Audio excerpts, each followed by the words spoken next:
వ్రతశాల ఇది నా యేసు నివసించశాల. ప్రసంగి గ్రంథం 12వ అధ్యాయం 1వ వచనం. దుర్దినములు రాకముందే ఇప్పుడు వీటి యందు నాకు సంతోషము లేదని నువ్వు చెప్పు సంవత్సరములు రాకముందే తేజస్సునకును సూర్యచంద్ర నక్షత్రములకును చీకటి కమ్మకముందే వాన వెలసిన తర్వాత మేఘములు మరలా రాకముందే నీ బాల్య దినములందే నీ సృష్టికర్తను స్మరణకు తెచ్చుకొనుము. స్మరణకు అని అంటే జ్ఞాపకమునకు తెచ్చుకొనుము అని అర్థం. దేవుని సన్నిధిలో చేరిన దేవుని బిడ్డలైనటువంటి మనందరి జీవితాల్లో దుర్దినములు రాకముందే జ్ఞాపకం తెచ్చుకోవాలంట. దుర్దినములు రాకముందు మనం ఏం చేస్తాం? రెచ్చిపోతూ ఉంటాం. దేవుడు ఏ కష్టం మనకు పెట్టకపోతే, కడుపు నిండా అన్నం తింటే, చేతి నిండా డబ్బులుంటే, ఒంటి నిండా బట్టలుంటే, ఇంటి నిండా ధాన్యం ఉంటే, శరీరంలో సంపూర్ణ ఆరోగ్యం ఉంటే మనం రెచ్చిపోతూ ఉంటాం. కానీ ఇక్కడ మనం చదువుకున్న మాటలో దేవుడు ఏమంటున్నాడు? ఇప్పుడు వీటి యందు నాకు సంతోషము లేదని నువ్వు చెప్పు సంవత్సరములు రాకముందే తేజస్సునకు సూర్యచంద్ర నక్షత్రములకు చీకటి కమ్మకమునుపే. సూర్యచంద్ర నక్షత్రములకు చీకటి కమ్మకముందే ఏం చేయమంటున్నాడు? సృష్టికర్తను స్మరణకు తెచ్చుకోవాలి. వర్షం వెలిసిపోయిన తర్వాత మరలా వర్షము రాకముందే సృష్టికర్తను స్మరణకు తెచ్చుకోవాలి. రోగము నయమైన తర్వాత మరలా ఏదైనా ఒక రోగం మనకు రాకముందే సృష్టికర్తను స్మరణకు తెచ్చుకోవాలి. తర్వాత శత్రువులు మన మీదకి వచ్చి శత్రువులందరినీ దేవుడు అణచివేసిన తర్వాత, దేవుడు సమాధానం ఇచ్చిన తర్వాత మరలా శత్రువులు మన మీదకి రాకముందే మనం దేవుని స్మరణకు తెచ్చుకోవాలని దేవుడు ఆజ్ఞాపిస్తున్నాడు. ఇక్కడ ఒక మాట మీకు జ్ఞాపకం చేయాలని నేను ఆశపడుతున్నాను. ఏంటంటే, సర్వశక్తిమంతుడు అయినటువంటి దేవాతి దేవుని సన్నిధిలో చేరిన మనం దేవుని సన్నిధిలో స్మరణకు తెచ్చుకోవడం అంటే ప్రార్థన చేయడం. స్మరణకు తెచ్చుకోవడం అంటే సన్నిధికి రావడం. స్మరణకు తెచ్చుకోవడం అంటే దేవుని యొక్క వాక్యాన్ని ధ్యానించడం. స్మరణకు తెచ్చుకోవడం అంటే దేవుడిని జీవితంలో చేసిన కార్యాన్ని సాక్ష్యం పలకడం. స్మరణకు తెచ్చుకోవడం అంటే దేవునికి అర్పణివ్వడం. స్మరణకు తెచ్చుకోవడం అంటే దేవుని ఎదుట మన పాపములన్నీ ఒప్పుకోవడం. ఇవన్నీ మనం చేయాలని దేవుడు ఆజ్ఞాపిస్తూ ఉంటాడు. అయితే ఇక్కడ మీకు నేను జ్ఞాపకం చేసే సంగతి ఏంటంటే, చాలామంది ఇలాగున దేవుడు సృష్టికర్తను స్మరణకు తెచ్చుకునమని ఆజ్ఞాపించాడు కదా అని చాలామంది ఒక గ్రౌండ్లో కూర్చొని ప్రార్థన చేస్తూ ఉన్నారంట. వారు ప్రార్థన చేస్తూ వారికి ఉన్నటువంటి కష్టాన్ని, బాధను, వేదనను దేవునికి తెలియజేస్తూ ఉన్నారంట. వారు అలాగ దేవునికి తెలియజేస్తూ ఎక్కడ పడితే అక్కడ గ్రౌండ్లో కూర్చొని మోకరించి 2 చేతులు ఆకాశం వైపు ఎత్తి అందరూ దేవుని సన్నిధిలో ప్రార్థన చేస్తూ ఉన్నారట. ప్రార్థన చేస్తూ ఉంటే ఎవరు ప్రార్థన వాళ్ళు ప్రార్థన చేసుకుంటూ ఉన్నారు. ఒకానొక కుటుంబంలో తల్లి కుమారునికి చెప్పిందంట, నాయనా నీకు దేవుడు తమ్ముని ఇవ్వబోతున్నాడు అని చెప్పిందంట ఆ తల్లి. వాడు చిన్నోడు. వాడు అనుకున్నాడంట, రే ఇప్పుడే మాకు స్థలం సరిపోవట్లేదు, ఇంట్లో పడుకోవడానికి స్థలం లేక ఒకరి మీద ఒకరు పడుకున్నట్టుగా మేము పడుకుంటున్నాం, మేమే 6 మంది పిల్లలు ఉన్నాం, మళ్ళీ ఇంకొక తమ్ముడు వస్తాడు అంటుందే మా అమ్మ, ఎక్కడ పడుకోవాలో మాకు స్థలం లేదు, ఏం లేదు, మాకు కట్టుకోవడానికి బట్టలే లేవు, మళ్ళీ వాడు వస్తే వానికి బట్టలు ఎట్లా అని వీడు పెద్ద పెద్ద ఆలోచనలు చేస్తూ ఉన్నా. అంటే చిన్నోడు వాళ్ళమ్మ మనకి ఇంకో తమ్ముడు రాబోతున్నాడు అని చెప్పగానే వీడు అట్లానా అని చెప్పి వాళ్ళ అమ్మ మాట ఏం పట్టించుకోకుండా యథాప్రకారం స్కూల్కి వెళ్ళిపోయాడు. స్కూల్లో స్కూల్ అయిపోగానే గ్రౌండ్లో చాలామంది మోకరించి ప్రార్థన చేస్తూ ఉన్నారంట. ఎవరో దైవజనుడు రాబోతూ ఉన్నాడు, ఈ రాత్రికి ఇక్కడ మీటింగ్ జరుగుతుంది ఈ గ్రౌండ్లో అని అనౌన్స్ చేస్తే అక్కడున్న వారందరూ కూడా అక్కడ కూర్చొని ప్రార్థనలు చేస్తూ ఉన్నారంట. వీడు ఆ ప్రార్థనలన్నీ వీడు చూశాడంట. చిన్నోడు చూసి, ఓహో వీళ్ళేదో బాగానే ప్రార్థన చేస్తున్నారు, నేను కూడా ప్రార్థన చేస్తే బాగుంటుంది అని వాడు మనసులో అనుకొని అక్కడ ఒక షాప్ ఉంటే అక్కడికి వెళ్ళి ఒక బెలూన్ కొనుక్కొచ్చుకున్నా అంట.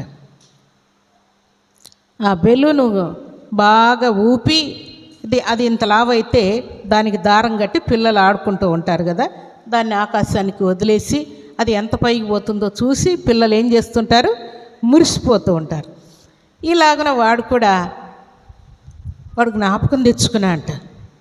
మా అమ్మ ఇంకో తమ్ముడు వస్తాడని చెప్పింది కదా, ఒక్కసారి నేను కూడా ప్రార్థన చేస్తే మంచిది, అందరూ ప్రార్థన చేస్తున్నారు కదా అని వాడు ఆ బెలూన్ ఒకటి కొనుక్కొచ్చుకొని శుభ్రంగా దాన్ని బాగా ఇంతలా ఊపి శుభ్రంగా దానికి దారం కట్టుకున్నాడు.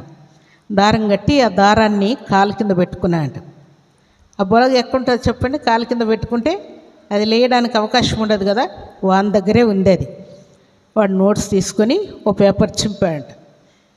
చింపి ఇంకా రాస్తున్నాంట, ఓ యేసయ్యా, నువ్వు పైన ఆకాశంలో ఉంటావంట కదా, మాకు ఇంకో తమ్ముడు రాబోతూ ఉన్నాడు, మాకు పడుకోవడానికే ఇల్లు చిన్నగా ఉంది, మేమే 6 మంది పిల్లలము, మేము ఒకరి మీద ఒకరం పడుకున్నట్టుగా ఇరుకిరుగ్గా పడుకుంటున్నాం, ప్లేస్ సరిపోవట్లేదు, మాకే బట్టలు లేవు, వాడు వస్తే వానికి బట్టలు ఎట్లా, వాడు పడుకోవడం ఎట్లా, కాబట్టి నాకేం కొత్త బట్టలు ఏమొద్దయ్యా, పాత బట్టలు, మా తమ్ముడు కొత్తోడు ఒకడు వస్తున్నాడు కదా, వానికి పాత బట్టలైనా పంపించు, అడ్జస్ట్ అయిపోతాం అని వాడు దాని మీద రాసి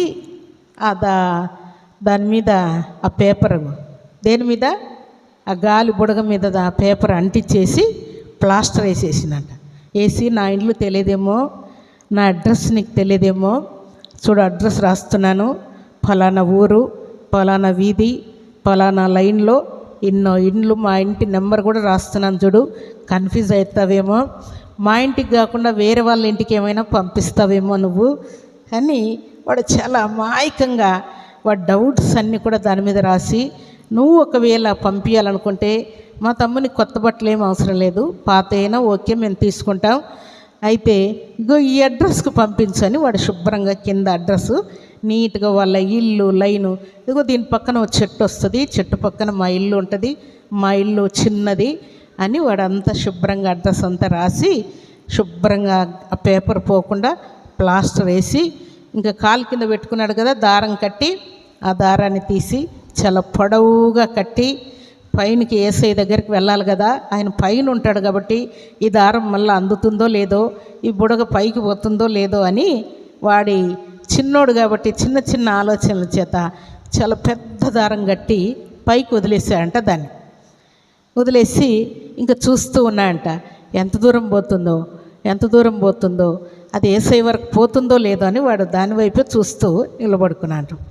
వాడు చిన్నోడు ఎంతసేపు చూస్తాడు చెప్పండి, ఎంతసేపు మెడలు పైకి ఎత్తుతాడు, కొద్దిసేపు చూసి అది కంటికి కనబడకుండా వెళ్ళిపోయింది, చాలా పైకి వెళ్ళిపోయింది గాలికి. కాబట్టి ఇంక వాడు కనబడలేదని ఏమైనా కానీలే పంపించాను, ఏసై కనబడుతుందో లేదో, వినబడుతుందో లేదో, అడ్రస్ చూసుకుంటాడో లేదో అనుకుంటూ వాడు ఇంకా ప్రార్థన ముగించి ఇంటికి వెళ్ళిపోయాడు. ఇంటికి వెళ్ళిపోయిన తర్వాత మరుసటి రోజుకి ఓ పార్సల్ ఇంటికి వచ్చిందండి, ఓ పెద్ద బాక్స్ ఇంటికి వచ్చిందండి. వస్తే వాళ్ళ అమ్మ నాయన ఇంట్లో ఉన్నారు.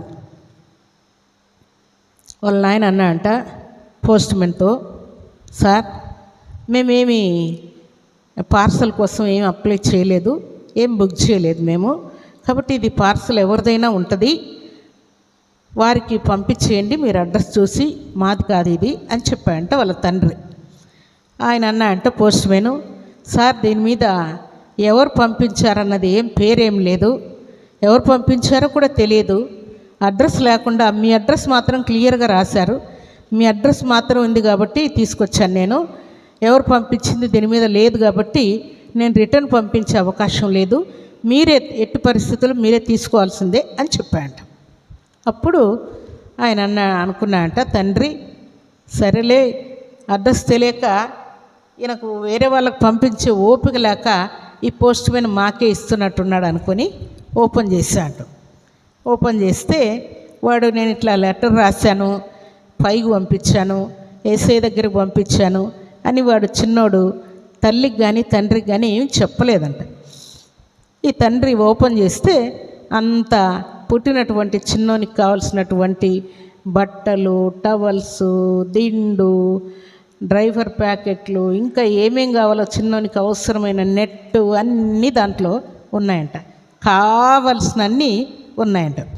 అన్నీ తీసుకొని వారు సంతోషంగా మురిసిపోయారట తల్లి తండ్రి. అయితే వీడు దాన్ని చూసి వెంటనే పరిగెత్తుకొని బయటకు వచ్చాడు. ఆ ప్యాక్ చూసి వాడు పరిగెత్తుకొని బయటకు వచ్చి thank you Jesus, thank you Jesus అంటున్నా అంట. వాడు thank you Jesus, thank you Jesus అంటుంటే వాడిని ఎవరు పట్టించుకోవట్లేదంట. సరే ఎవరు తెచ్చారు ఏంటి పరిస్థితి అని తీరా కనుక్కుంటే ఇది ఈ గాలిబుడగ ఎగిరి ఎగిరి ఎగిరి అక్కడే ప్రార్థన చేస్తున్నటువంటి ఒక గుంపులో ఒక ఆఫీసర్ ఒళ్ళో పోయి పడిందంట. ఇది గాలిబుడగ అక్కడ ప్రార్థన చేస్తున్నారు కదా, ఆ గాలిబుడగ పోయి ఆ ఆఫీసరు ఒళ్ళో పడిందంట. ఆయన గాలిబుడగ అనుకొని దాన్ని ఏమి కేర్ చేయకుండా అట్లా పిల్లలదిలని అట్లా నెట్టు పడేసాడు. అది మరలా మరలా ఆయన మీదకే వస్తూ ఉందంట. అది అప్పుడు ఆయన దీని మీద ఏందో రాసిందని చూసి ఆ ప్రార్థన ఆయన చూసి ఆశ్చర్యపోయాడంట.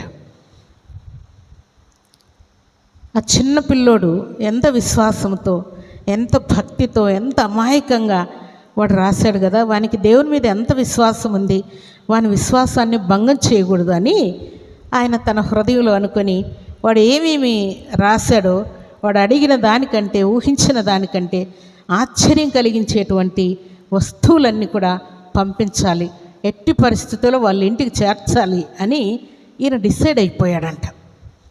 ఈ ఆఫీసర్ డిసైడ్ అయిన తర్వాత అన్ని షాప్కి వెళ్ళి అది అడ్రస్ పెట్టుకొని వాడు రాసిన విధానము, వాడు అడిగినవి పాత బట్టలైనా పర్వాలేదని రాసిన విధానం అవన్నీ చూసి ఆయన చాలా మురిసిపోయి, ఒరే నువ్వెంత అమాయకుడురా, నీకు దేవుని మీద ఎంత ఆశ ఉందిరా, ఎంత విశ్వాసం ఉందిరా అని ముచ్చట పడిపోయి ఆయనకి ఇంకా ప్రేమ ఎక్కువైపోయి అన్నీ మొత్తం ప్యాక్ చేసి ఆయన అడ్రస్ ఏమి చెప్పకుండా నేరుగా వాళ్ళ ఇంటికి ఆయన పంపించాడు.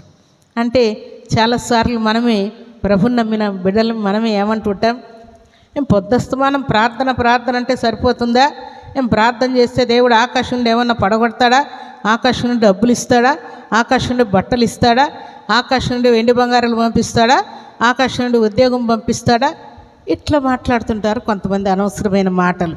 దేవుడు అంటే భయం లేనివారు. ఇప్పుడు ఏం జరిగింది చెప్పండి, ఆకాశం నుండి వచ్చినట్టా కాదా, ఆకాశం నుండే వచ్చాయి కదా. దేవుని సన్నిధిలో చిన్న పిల్లవాడు ఎంతో విశ్వాసంతో ప్రార్థన చేసి దాని మీద వాని విన్నపాలన్నీ రాసి అది యేసయ్య దగ్గరికి పోతుంది అనుకున్నాడు. కానీ వాడు ఈ ఆఫీసర్ ఒళ్ళో పడుతుందని ఆయన దేవుని చేత ప్రేరేపించబడి ఆయన ఈ వస్తువులన్నీ పంపిస్తాడని వాని చిన్న బుర్రకు వానికి అర్థం కాలే. కానీ మన మనవులన్నీ కూడా ఆకాశంలోనికి వెళ్ళిపోయి దేవుని చెంతకు చేరుతాయి, అది వాస్తవం. కానీ ఆకాశం నుండే దేవుడు పంపించాల్సిన అవసరం లేదు ప్రియులారా, ఆయన ఎవరితోనైనా పంపిస్తాడు. భక్తులకు ఏం చేశాడు చెప్పండి, భక్తులకు ఎట్లా పంపించాడు, అవసరం అనుకున్నప్పుడు కాకుల చేత కూడా ఆహారం పంపించాడు కదా, అవసరం అనుకున్నప్పుడు ఆయన జంతువులను కూడా వాడుకున్నాడు కదా, అవసరం అనుకున్నప్పుడు గాడిదలతో కూడా దేవుడు మాట్లాడాడు కదా. కాబట్టి మనం ప్రార్థన చేయాలి అంతవరకే, మిగతా సంగతి అంతా ఎవరు చూసుకుంటారు, దేవుడే చూసుకుంటాడు.